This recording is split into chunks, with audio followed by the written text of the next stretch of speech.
you doing out there, Austin, Texas, wherever I'm at? This is Jeff Contreras, and you, as always, are watching The Political Edge. And what we have for you this evening is actually Christ, the Son of God, and that is S-U-N. And we've got tonight, and then what we're going to do is there'll be a week off next week, and then we'll be back to finish it.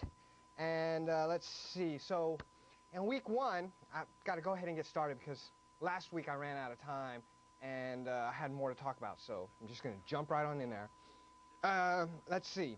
I'm going to recap the first 2 weeks, and the first week what we did was we took a look at the evidence, or really the lack thereof, for a historical Jesus. And really, when you take all of the evidence and you place it under the eye of scrutiny, or if you try to prove this in a court of law, forget it, because all the evidence turns out completely fraudulent.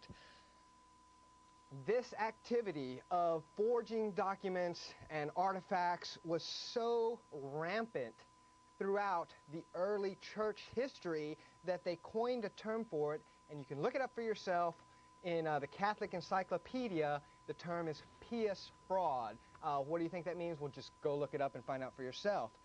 And pious fraud was rampant within the first 3.5 centuries after the supposed time of Jesus. Not only was pious fraud practiced by the Roman Catholic Church, but it was also practiced by the Eastern Orthodox Church as well for over 16 centuries. So it's not like it stopped, like they did it really hard and heavy for 3.5 centuries and then they just stopped. No, this has been a continuing process of basically layering lie upon lie in order to basically, because every so often fruitcakes like me come out and say, hey, what's the deal here? What's the matter with you people? Why are you doing what you're doing? And then some people come along and say, don't listen to the fruitcake, don't listen to the man in the magic box, whatever. So, flash forward to now, and here I am again, super fruitcake. So, we went over the fact that the time of Jesus is one of the most documented times in history. There were dozens, if not hundreds, of historicizers out there writing down what was going on at the time. Outside of the church and the 4 gospel tales, no one at all talks about Jesus. Church officials of the 5th and 6th centuries have admitted the forgeries of the first few centuries because they figured, oh, well, you know what? So many people believe us already that we can admit our lies, and then hundreds of years later, no one remembers that they said, well, they had admitted their lies, and then people go back to thinking that everything was all hunky-dory. So basically, there is no written evidence for the existence of a historical, carnalized, flesh and blood man. Nothing, zero, zilch, nada. So that was week one. Let's see, then the next week, we started getting into the meat, and we got to the fact that there are over 25 different savior gods or sons of gods which predate the Christian mythos by hundreds, some even thousands of years. And please don't believe me, just go out and check into it yourself. The information is out there. It is so out there that it's very easy to find. Let's see, we talked about the story of Horus from Egypt and Krishna from India, and we discussed how these stories are almost identical, word for word, exploit for exploit, with that of the character Jesus. Although I didn't get into the apostles last week, and I'm going to jump into that right now as soon as we recap, you'll find that all the apostles and all of the other biblical characters are also carnalized myths from other religions that existed at or before the time of Jesus. These tales came up through myths of the various gods and goddesses of the people living in the area, and really, what I want you to remember is that all of these myths, all of the myths in the area, from Krishna, Buddha, Jesus, Ahura Mazda, Zoroaster, everything, Mithra, they all relate to the sun. The celestial body known as the sun is truly at the heart of all of Christianity and the Jesus Christ mythos. As a matter of fact, the Gnostic Christians were very, very forthright in their admission that the Jesus character was symbolic and his stories were merely allegories to the movement of the sun and of the planets through the heavens and how they relate with us here on earth. All of the priests and followers of all the other saviors and sons of God also knew that these stories were symbolic of the sun. Many of the books and testaments from this era survive, but no Christian books do. Isn't that weird? It's like you have almost everything non-Christian that was written at the time survives to this day, yet Christian writings from the first 4 centuries don't seem to survive. Hey, y'all in there, could y'all turn up the iris on that camera just a little bit? I'd appreciate it. So, tonight, what I propose to do is I'm going to tie up some of the loose ends. We're going to talk about the apostles. We're going to talk about a lot more of the biblical characters. And while I'm doing that, I want you to keep in mind what my intentions are here. Convince you of anything. I know I say that all the time, but it's true. I'm really not. I don't want to make you an atheist. I don't want you to abandon your religion. And, as a matter of fact, I'm not an atheist, okay? I'm not trying to destroy your religious faith. What I'm trying to do is basically free your mind. Remember, God and spirituality is dynamic. It's changing, it's moving, it's fluid, it's motion. Religion is static. It's dead. It's not good at all. So, taking a look at some more of the symbols, let's see here. Actually, I'm going to jump right into the apostles. This actually should have been done last week, but I ran out of time. And mostly tonight what I'll be reading, I've researched quite a few books in bringing these shows to you. When you see me reading from a book, though, you'll see me reading from this book, basically. It's called The Christ Conspiracy, The Greatest Story Ever Sold by Archaia S. And it really is a good basic outline of what I've been saying here for the past 2 weeks and for the next 2 weeks. The only thing is that the footnotes are kind of hard to track down. But if you take the time and actually do track them down, you'll find, as I have so far, that they all ring true.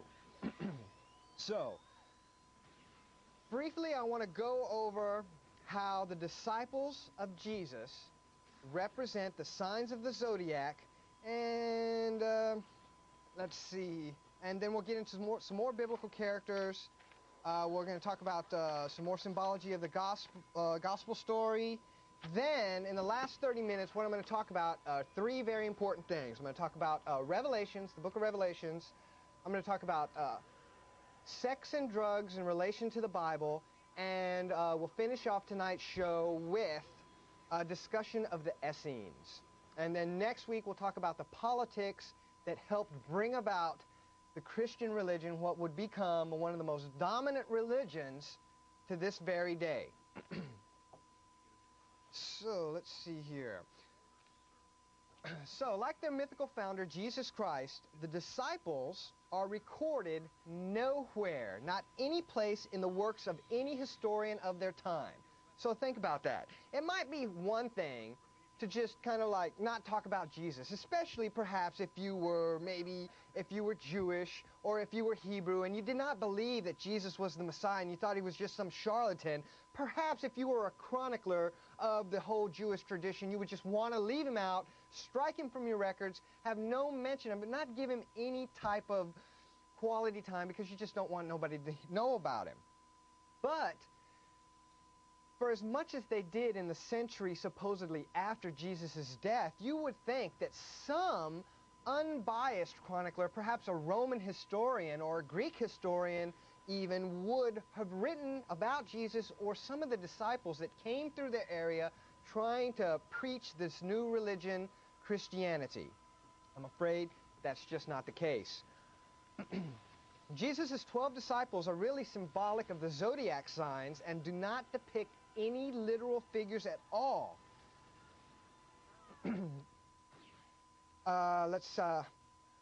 Really, I probably won't have time to go through all 12, but I'll try to get through some of the really popular ones, especially Peter.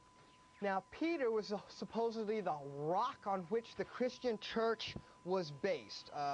It's because of a gospel verse where Jesus says, you know, Peter, you are the rock on which I will build my church. But really, Peter, the character of Peter, predates Jesus and Christianity by thousands of years. As a matter of fact, Peter is a remake of the Roman god Janus.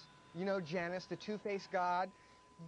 When the sun entered the sign of Aquarius, both a symbol of the gate of the year and of the pearly gate of Maria Aphrodite. The Roman god Janus with his keys, you know how Peter has the keys to heaven with him? Well, so does Janus, the Roman god. And there's actually a statue of the god of Janus before Christianity survives to this day that has been termed Saint Peter. He has the keys in his hands, and you can go back and trace this statue. Who else? Let's see here. Judas. Everybody knows Judas. He's supposedly the betrayer, the one who sold Jesus out, and there's just a lot of unbelievable things about this. Remember, Judas was supposed to have sold Jesus out for 30 pieces of silver, and the way he did it was by kissing Jesus. Like, they didn't know who Jesus was, and Judas was going to go and he was going to kiss Jesus, and basically that way they would know who Jesus was and they could arrest him or whatever. Well, if Jesus was as famous and as popular as he was, and he was doing all these miracles, don't you think that the authorities would have been able to recognize him without getting their traitor Judas to go and do that? And not only that, Judas is just very symbolic of the zodiac Scorpio, the backbiter. Let's see here. As a matter of fact, Judas was actually one of the tribal gods in the area of Judea. Formerly, Judas was an ancestral god, father of the nation of Judah and of the Jews. And as Jude, he was the only begotten son of the divine father, Israel. Remember me talking about the El gods and that whole thing in the week 1? Judas was a dynastic name for the priest kings of Judea for 100 years after Judas Maccabeus restored the ancient sacrificial customs to the Temple of Jerusalem in 165 BC. Matthew, the scribe. Very interesting, actually. Matthew is taken from Egyptian mythology, from the name or the scribe taught Matthew, and that's M-A-T-I-U. Matthew became the Apostle Matthew, and actually, in Egyptian mythology, Matthew was the scribe of the gods, and in Christian art, Matthew is also described as a scribe. Described as a scribe. Okay, whatever. And the lion, or Leo, is symbolic of Matthew. Let's see here. Thomas. Doubting Thomas the twin. Let's see here.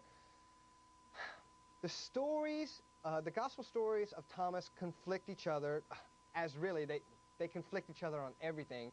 Thomas shouldn't be any different. But in early Gospels, they tell different stories of Thomas than they do in the later versions of the Gospels. And in a later unknown Gospel writer inserted the story of the doubting Thomas. Remember, Thomas wanted to touch Jesus because he didn't believe that Jesus was actually resurrected. Well, this story is not in any of the early Gospels. As a matter of fact, it's not in any of the Gospels from about the first 500 years of the Common Era. It wasn't until after that that that story was inserted into the Gospels. Now, don't you think that's kind of funny?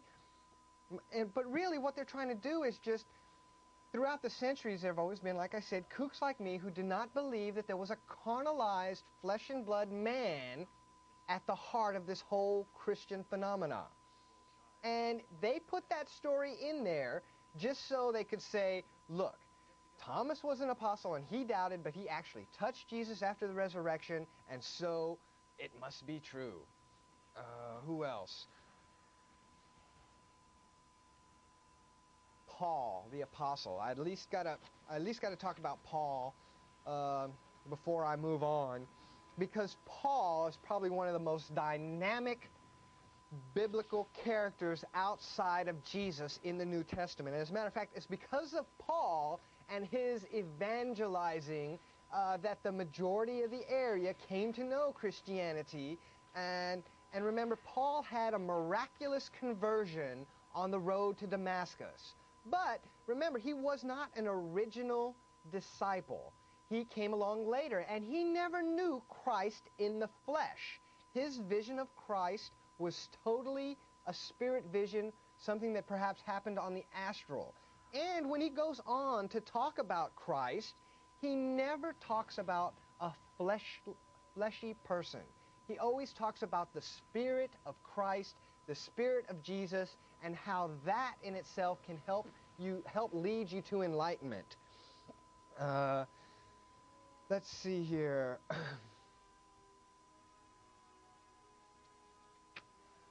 What other, more of the disciples? I tell you what, I really could go on and on about the disciples, but I'm already 20 minutes into the show, and I've got to get through a lot more stuff just so I can finish. And I'm really not trying to convince you. I just want to give you just a little bit, just like the tip of the iceberg, a snowflake or two, just so you can know what to check out, just so you can have a question in your mind that when you're reading something, you can say, you know, whatever, you know. Think for yourself. That's the main point here. Let's see. So, moving on past the disciples, we have to get to some other symbology of the Bible. Let's take, for instance, the Alpha and the Omega. This statement predates Christianity for thousands of years. It even predates the Greek culture, and it's Egyptian actually, even though it became more popular, you know, because of the Greek alphabet. Let's see, baptism. A lot of Christians think that baptism originated with Christianity, but no, I'm afraid that's not true. It was very common in the time of Jesus, and if you don't believe me, think about it. John the Baptist, he came along before Jesus, or even though, well, he was supposedly the same age as Jesus, but he was baptizing people, bringing to them the Holy Ghost, and so baptism definitely predates Christianity. The story of Christmas, since this, you know, this is December and Christmas is just upon us 1 week away. A lot of Christians think that, you know, Christmas is the story of Jesus' birth. And perhaps these days, maybe more Christians are realizing that it's really just a whole bunch of pagan symbology, kind of mishmashed together and then glossed over, Christianized, in order to people to accept it. Well, that's the case of the whole New Testament and actually the Old Testament as well. The cross and the crucifix, these things did not originate with Christianity. We're dealing with symbology here which predates Christianity by thousands of years. As a matter of fact, for the first few centuries, the early Christians were actually appalled by the image of a man hanging on the cross. And it was not until about the 7th or 8th century that this glyph, this symbol of the Catholic Church and of Christianity in general, really began to take on. And up until then, the predominant image of Jesus was always that of the Good Shepherd, standing perhaps with the lamb or the ram around his shoulders, you know, the long-haired, long-bearded figure. So the cross and the crucifix definitely predates Christianity. What else? Easter. It's so funny that we were listening to Bill Hicks early before the show, and he was doing his little Easter rant, and it's just perfect. And you know, I doubt we'll have time, but if we do, we'll play some of that later. And The Easter celebration was everywhere in that era, ubiquitous prior to the early Christian era, so ubiquitous, in fact, that it's difficult to pinpoint where it actually came from, because everyone was using it. As a matter of fact, even the pre-Columbus Mexicans had Easter festivals. We're talking about continents away, large seas in between. I don't know, you figure it out. Oh, 23 minutes after. Golly, time's just moving so fast. Let's see. Other things to check out. I can't really get into it, but I just, touch on it. The Holy Ghost predates Christianity. The Lamb of God, everywhere, because we talked about how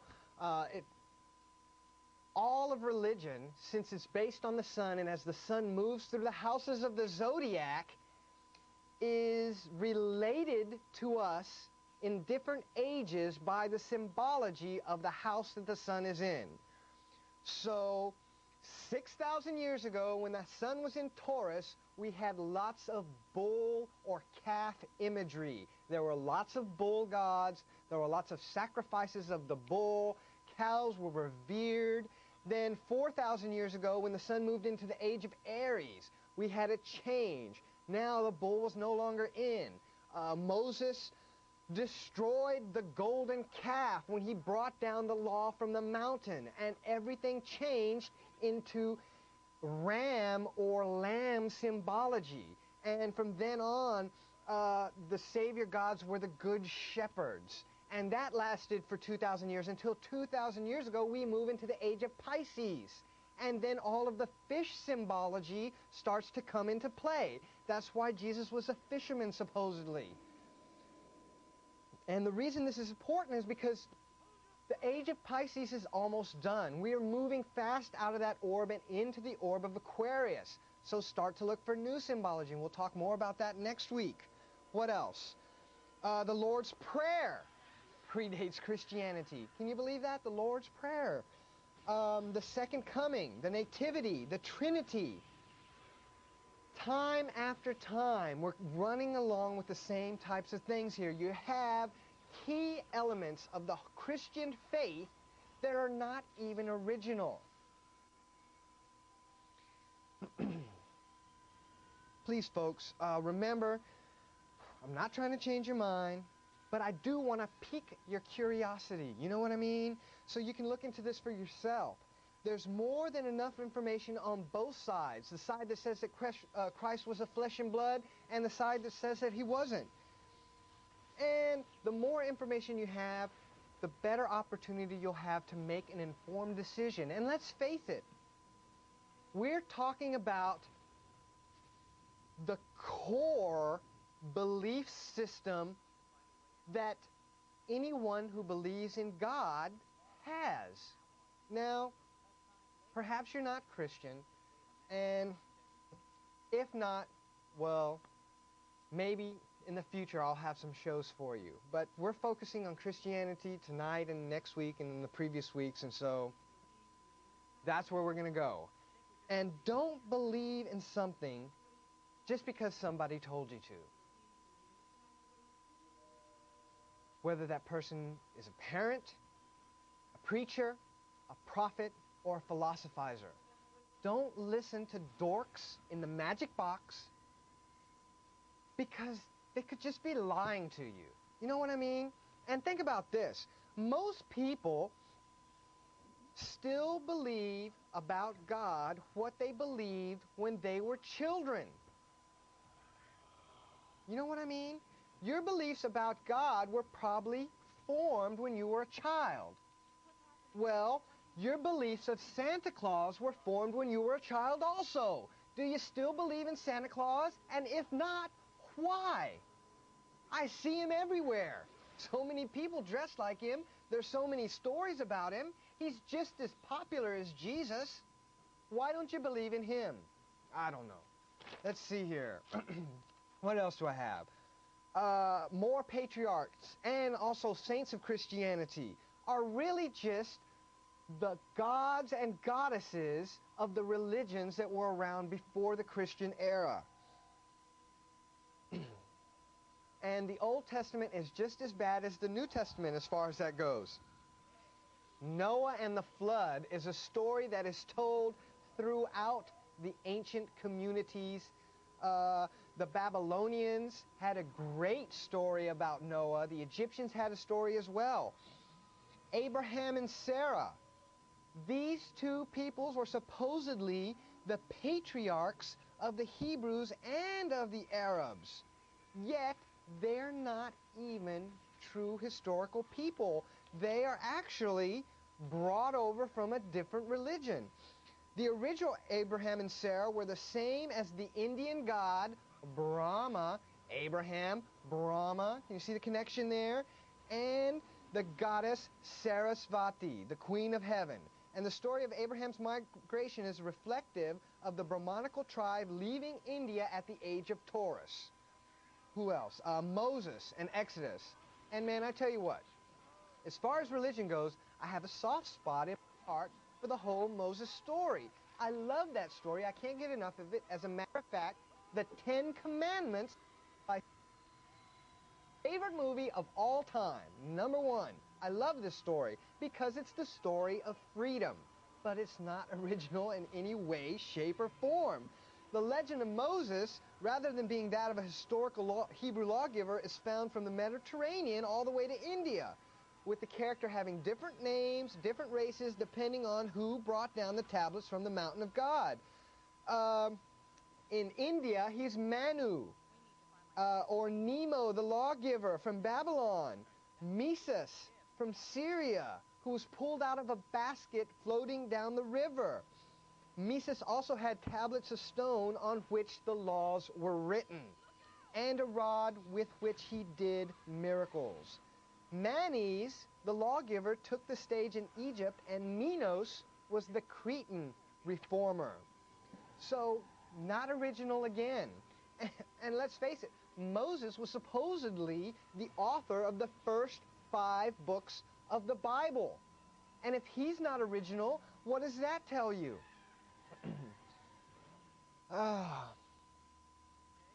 Someone last week was trying to tell me that the Bible is the most historically accurate book on earth.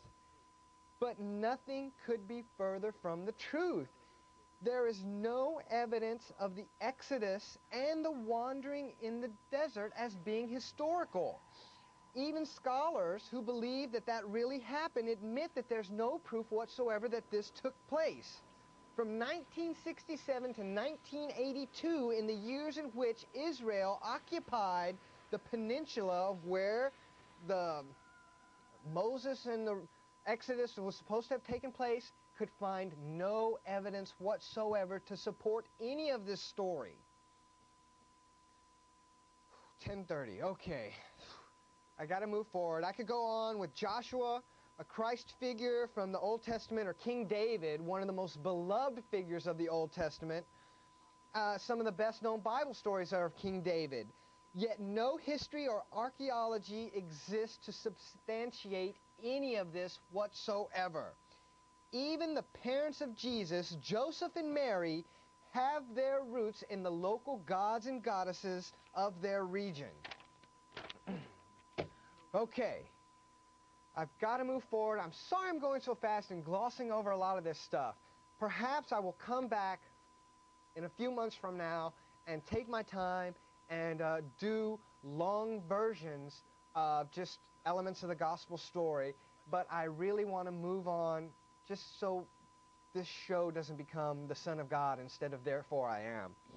So moving on to Revelation, one of the most talked about books in all of the Bible. All the books in the Bible, both the Old Testament and the New Testament, none of them is as fascinating or mystifying as the book of Revelation.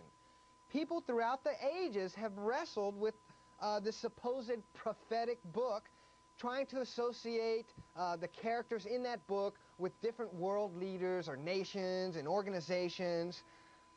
But the fact of the matter is, folks, that Revelation is always going to be a mystery until you accept the facts that this is not, I repeat, not a prophecy, and its drama does not even take place on earth.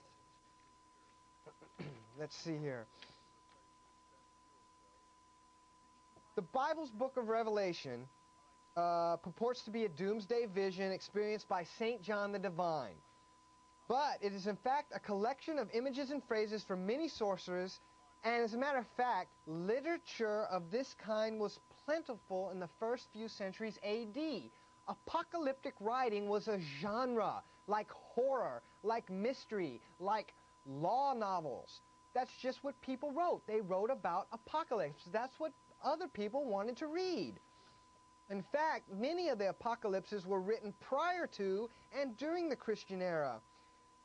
The Apocalypse of Revelation supposedly ascribed to John, the same John in the New Testament who wrote the Epistle and what else? I think it was Acts. Maybe not. I'll remember in just a second. Even Eusebius, one of the early church fathers, calls Revelation spurious and says that it cannot be of the same John from the New Testament. Let's see what he says here. Eusebius says, to sum it up, anyone who examines the characteristics throughout in Revelations will inevitably see that the Gospel of John and the Epistle of John have the same type of writing style, the same flavor, okay? But there's no resemblance whatsoever between those two books and the book of Revelation. No connection, no relationship, nor hardly a syllable in common between the three. Nor shall we find any mention or notion of the book of Revelation in the Epistle of John or in the Gospel.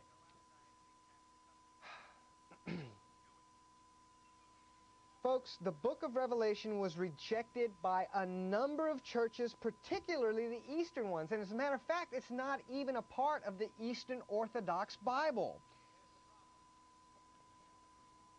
The work called the Apocalypse of St. John, according to Higgins, is of great antiquity. And the reason he stated that is because in the book of Revelation, they make the year 360 days long.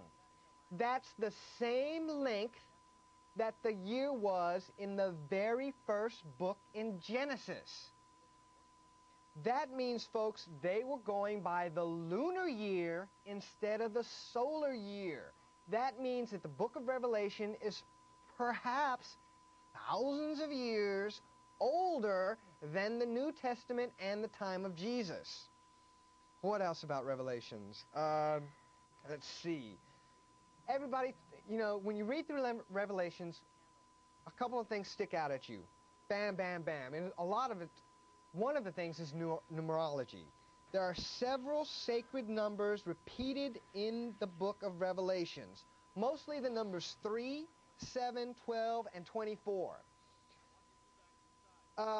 7, well, you have the 7 stars that are the planets and the bodies which make up the days of the week. You also have the 7 sisters, which are the group of stars that make up the Pleiades. Let's see, what else?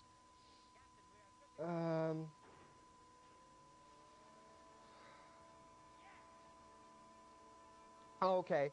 The 7 sisters correspond with the 7 Hathors of the Egyptians, who they were also the 7 beings who make decrees whom the dead would meet on their journey through the 7 spheres of the afterlife. Let's see, more 7. Oh yeah, Revelation has Jesus as a Lamb of God with 7 horns and 7 eyes, which are the spirits of God sent forth into the earth. This is a reworking of the old traditions. The horns are a sign of power, back from Deuteronomy, and the 7 eyes, which inform the Lamb of its happening all over the earth, seem to be the residues from which ancient astrology comes from. What else about Revelation? Much is said about the 4 living creatures in Revelation. These are actually the four animals that represent the cardinal points or the directions of the earth. These living creatures were also found in Egypt, the spirits of the 4 points of the year, and were sometimes called the sons of Horus. What else about Revelations here? Oh, the 4 horsemen. Everybody loves the 4 horsemen. I love the song by Metallica. I mean, it was a great song, right? Well, the 4 horsemen, not even original. And as a matter of fact, they do not even represent actual horsemen. They're the planets, and you can see it if you just take the time to look. The first horseman was a conqueror, armed with a bow, wearing a crown, and riding a white horse. This is representative of the planet Venus. The second horse was red, ridden by a warrior with a sword. This is representative of the planet Mars. The third horse was black, and the rider was holding a pair of balances. This was the planet Saturn.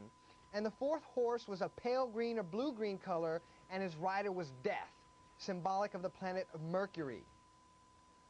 We have the woman cloaked and clothed with the sun. This woman is actually the moon, which reflects or wears the sun, and is also associated with the constellation of Virgo. The 7 seals. Let's see. This is part of the revelation not from God, but actually from Ezekiel, from the Old Testament, who got it from the Babylonians, and the Assyrians and the Sumerians also have the same type of mythology. The 7 seals are identical with the 7 degrees of Ishtar and Inanna. We also have the dragon or the beast. Golly. I really want to go into this. I'm running out of time, so I'll just go straight to the mark of the beast because, I mean, that's getting a lot of play these days, especially with digital angel and a lot of biometrics and all of that. This much ballyhooed number, 666, the number of the beast mentioned in Revelation, is in fact, or was, held sacred at the time, especially in the goddess worshipping cultures, and the number is representative of the female genitalia, or the yoni. And it was not until the zealous patriarchs of early Christianity took over and they demonized all the goddess worship after they realized that the moon was actually giving off borrowed light from the sun. It kind of demonized the whole moon and goddess culture. 20 minutes left. I tell you what, I'm going to have to do a whole show just on Revelations, just because I glossed over it so much, it wasn't even satisfying to me. And I want to show you how this book goes in great detail to describe the relationship between the stars, the planets, the sun and the moon, and how they affect us here on Earth. This, folks, is not a book of prophecy. None of the Bible is. The supposed prophetic events are either written after the fact or descriptive of events which never even happened. Flat out, bald-faced lies. And this is very important to remember because this type of propaganda plays on our archetypal fears. And by realizing the true symbology of the books of the Bible, it's empowering. You can empower yourself. You can re-examine your whole spiritual programming with a better understanding of how the universe relates to you, accepting what feels right to you and rejecting what doesn't. Okay, on to sex and drugs. No examination of Christianity and its mythological founder would be complete without a look at the subject of sex and drugs. Yet these subjects very important in determining the development of human culture. For centuries, the picture of the religious or righteous individual is basically someone who must have sex only with one person and only within the sanctified marriage, and also that you must remain as sober as a judge. But many pre-Christian cultures, though, recognized sacred sexual practices, and not only that, but sacramental plants, not only as gifts from God, but as also pathways to God. These sacred sex and drug practices presented such a threat to the power-hungry priests of the times and to their political flunkies because they required no intermediary between God and the person actually doing the sacred sex practices or taking the magic mushroom or smoking the evil weed. I mean, think about this for a second, folks. Tantra, okay? And the whole thing. If you study secret societies, you cannot go far, first, without running into astrology, second, without running into some type of tantric sexual practice. Why do you think this is? I don't want to answer the question for you. I want you to think about it for yourself. I mean, I'm having trouble answering these questions for myself. But at least I'm looking. I'm not just accepting what I've been told. And I hope you do the same. So despite the efforts of various religionists, you cannot eradicate the widespread spiritual practices utilizing sex and drugs, even under the penalty of death.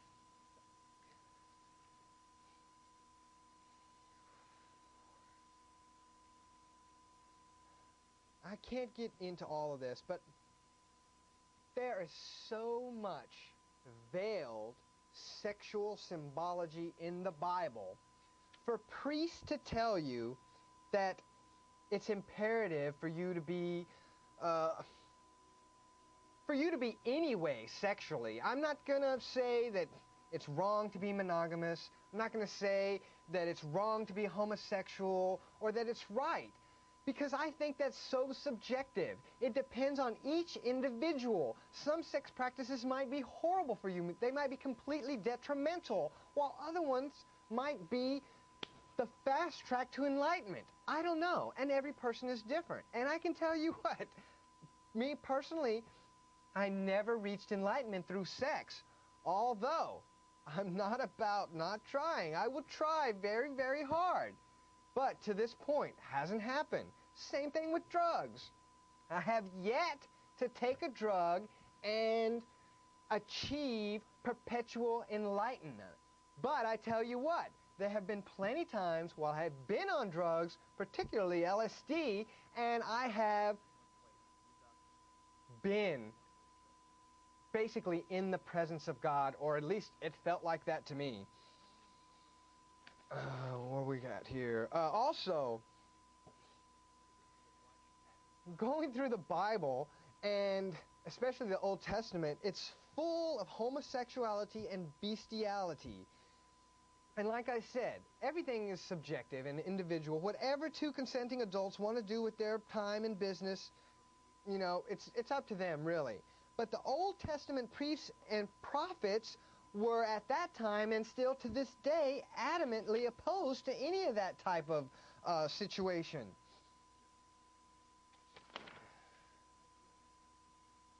Now, although Christianity has done its best to repress sexuality throughout the centuries, the early Christians were considered sexual deviants, and not only that, but perverts.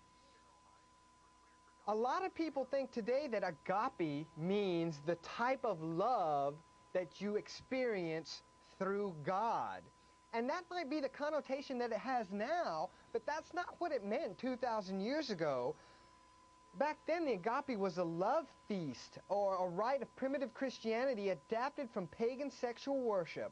Another name for the agape was the synaxism, the imitation of the Shaktism, which meant the tantric kind of love fest involving sexual exchange of male and female fluids in a sense of transcendental unity drawn therefrom.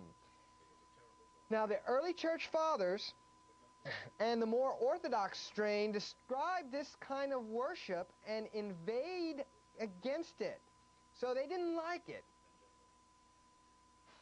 Furthermore, While a lot of the early church fathers and mothers, I guess, pretended to be celibate, Christian nunneries were turned into whorehouses that serviced monks and others. In fact, this was so common practice that the compromised nuns' babies were often tossed into ponds near the nunneries or buried in basements. And after World War II, when a lot of the bombing happened throughout Europe, and they had to go and reconstruct these areas, they found massive graves filled with infants. Don't believe me? Go research the works of Martin Luther. That was one of the things that he bitched about so much about the Roman Catholic Church. Let's see what else. I guess I really can't go on to sex and drugs either. I tell you what, these last three things, Revelation, sex and drugs, and the Essenes, will all get full shows, I promise you, in the future. So just to sum up sex and drugs, I could go on about circumcision, religious castration, phallic worship, but it's just more of the same, folks. And I hadn't even got to the drugs, really. I only got 2 minutes left on sex and drugs. Most of the so-called moralists would find it hard to believe that of the notion of a spiritual type of drug, even though the history of such use dates back many thousands of years. Think about the early Jewish priests. What was their hat resemble? A mushroom. Many people have stated that the manna from heaven that the Jews lived on during the Exodus was actually that of the magic mushroom. I don't know.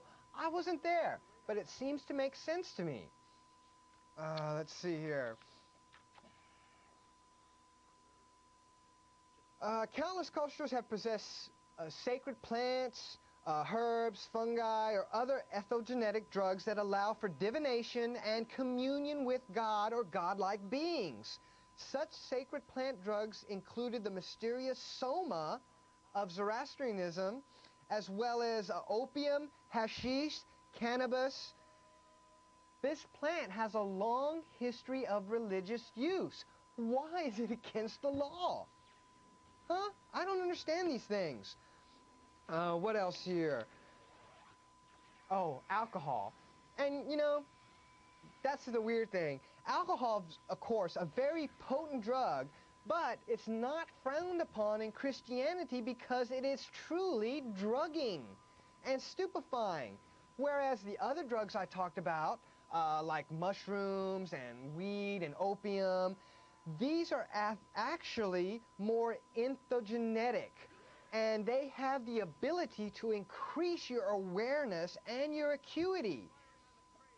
As a matter of fact, there have been mushroom cults dating back as far as you can see, or say, or read about.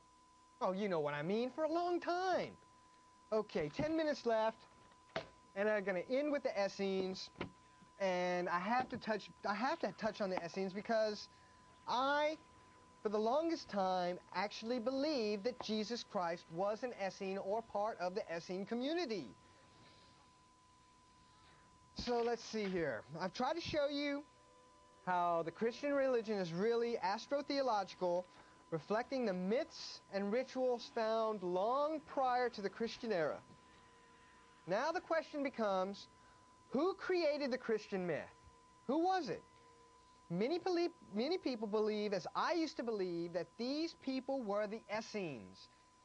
Now, the Essenes were a third Jewish sect in addition to the Pharisees and the Sadducees. And because they're not mentioned hardly at all in the Bible, many people believe that Jesus and his followers were Essenes.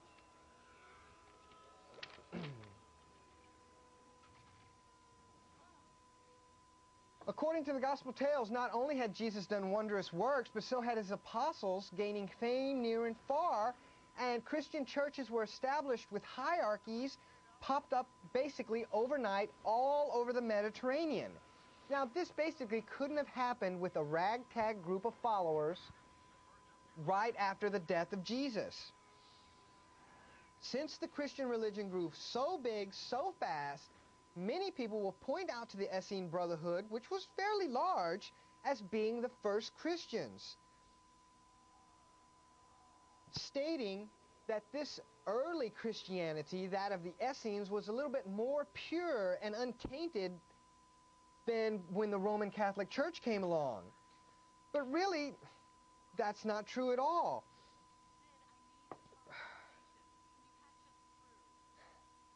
The reason why it's not true is because Jesus could not have been an Essene. His teachings and the teachings of the Essenes are most of the time diametrically opposed to each other. Yes, there are a few teachings that are the same, that do touch base, and if you focus on those, I'm sure you could come to the conclusion that Jesus was an Essene. But there are certain teachings of Jesus that no Essene would ever have allowed into his spiritualness. Take slavery, for example.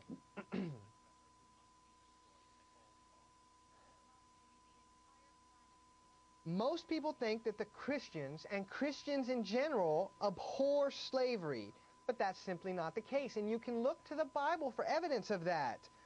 Timothy 6:1, where Paul says, "Let all who are under the yoke of slavery regard their masters as worthy of all honor, so that the name of God and the teaching may not be defamed." Or Colossians 3:22, where Paul says, "Slaves, obey in everything those that are your earthly masters." And in Titus 2:9, he exhorts Titus to bid slaves to be submissive to their masters and to give satisfaction in every respect. Even, folks, the freedom-loving Paul the Apostle exhorts Christians to submit to authority. He says in Romans 13, "Let every person be subject to the governing authorities, for there's no authority except from God, and those that exist have been instituted by God. Therefore, he who resists the authorities resist what God has appointed, and those who resist will incur judgment." Following that logic, folks, that means that every official is put in power by the authority of God. Now, if you believe that, you shouldn't be watching this show. I'll tell you that right now. And while we're on the subject of slavery, I don't want you to fall into that trap. Oh, well, Jeff, that was 2,000 years ago. Wrong. America, if anything, is a Christian nation, and we had slavery legal less than 150 years ago. Jesus' own actions are contrary to the notion of him being a master Essene teacher healer. Take this example from Mark and Matthew. Let's see. A poor Canaanite woman comes to Jesus from a long distance and beseeches him to cure her daughter, who is grievously obsessed. "Have mercy on me, O Lord," she pleads, but he answered her not a word. The disciples, brutes as they were, if the scene was real, besought him to send her away because she was cried after them. Jesus answered and said, "I was only sent to the lost sheep of the house of Israel." Folks, the above passage there, Jesus is not only racist and sexist, but he's downright rude. Is this the Prince of Peace that we've all come to respect so much? And in addition to that, the Essenes themselves were not followers of the Hebrew Bible or the Hebrew prophets. They did not believe in the original fall that required a Savior. They did not believe in a corporal resurrection, and they did not believe in a carnalized Messiah. The real Essenes, as described by Josephus, abhorred falsehood, and unlike the Christian fathers, would not have mindlessly believed what is unbelievable. Not only that, the Essenes themselves were teetotalers, and they ate to live. They were very, I mean, compared to Jesus, or the Essenes, if you compare the Essenes, Jesus is like a glutton. He's feasting all the time. He's drinking wine. The Essenes never drank. They didn't believe in alcohol. They didn't do that, and they just ate very little. Jesus feasted every chance he got. Only got about 3 minutes left, and man, I tell you what, this 4-part series could easily be all year long, and I don't want to bore myself, really, because I study this, I look through this, and I wrestle with these decisions on my own. It's not something that I do all the time. It's just something that I do every now and then. I believed very much so from the time I was about my late teens to just a few years ago that Jesus was the Essene, because that was the only way in my mind I could make sense of all the biblical inconsistencies. But as I re-look over the issue, I've come to the conclusion that Jesus could not have been an Essene. And there are many Essenes that were around in the early Christian period who also stated the fact that Jesus was not an Essene. To give you a prime example, the historian Josephus, this big book, the Chronicles of the Jews, where he only gives one small paragraph, and really Christ is only mentioned in one sentence of that paragraph. Josephus was an Essene. He was an Essene. Yet, and he lived just a few decades after Jesus supposedly lived, but he never wrote about the historical Jesus. So the Essenes themselves never recorded the gospel Jesus as one of their own, nor did Josephus once mention the numerous Christian churches which had sprung up all over the place. Man, I'm sorry I just glossed over all of this and I rushed through it, but I wanted to get it all in there, and I basically did. Folks, please think for yourself. Don't believe me, the man in the magic box, because I'm trying to provoke you to think. Remember, I love you, and that's the only reason.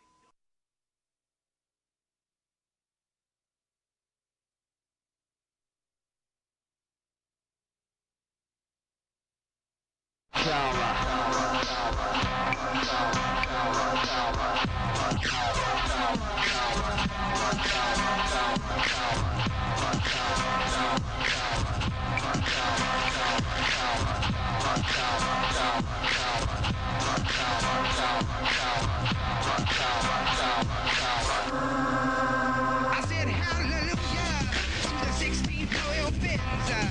You're getting down on your motherfucking knees, and it's time for you sickness again. Come out and tell me what you need now. Tell me what is making you bleed.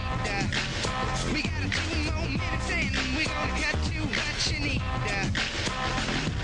So on the 6, tell me, do you want to live? And on the 7, tell me, is it time for your motherfucking hands to give? And tell me, is it time to get down on your motherfucking knees? Tell me, is it time to get down? I'm blown to the maxim, 2 hemispheres, 5 wind. I'm blown to the maxim, 2 hemispheres, 5 wind. Shut up. One last breath. Take a drag. Off a death.